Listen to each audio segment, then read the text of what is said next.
Good day, ma'am. I am Kenneth Imagbato.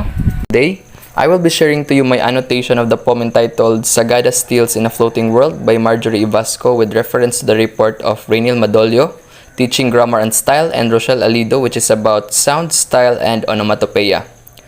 The structure of the poem is similar to a hanging coffin in Echo Valley in Sagada.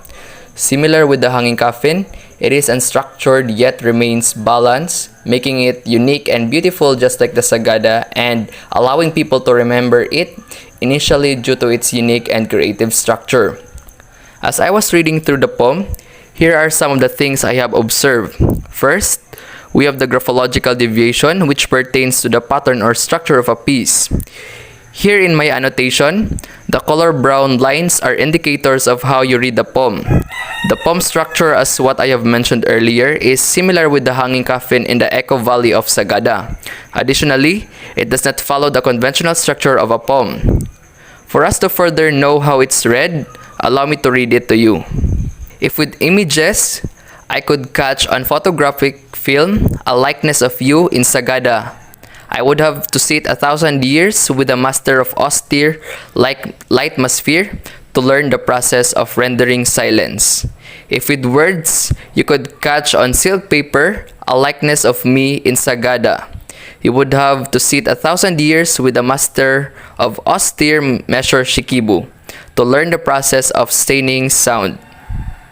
Another thing I have observed is the lexical collocation, which refers to the habitual pair or combination of words in a language. In the poem, the following terms underlined with yellow-green are the identified lexical collocation. We have the phrases photographic film, 1,000 years, silk paper, austere measure shikibu, and austere lightning-mosphere. In our previous course, specifically in the language structure, with reference to identifying the lexical and non-lexical category of the terms in sentences, we were able to tell that the terms photographic, 1,000, silk, and austere are modifiers to the nouns film, years, paper, measure shikibu, and lightmosphere respectively. We also have epithet, which highlights the specific qualities or attributes. In the poem, the terms underlined with yellow are the epithets. By referring to the poem austere measure, austere light, rendering silence, and staining sound are the epithets. We can tell that these are epithets because these words are exemplifying attributes or qualities about the nouns that they modify. We also have the point of view, which pertains to the level of narration. Here in my annotation, the words that are underlined with orange are the pronouns that signify the poem's level of narration.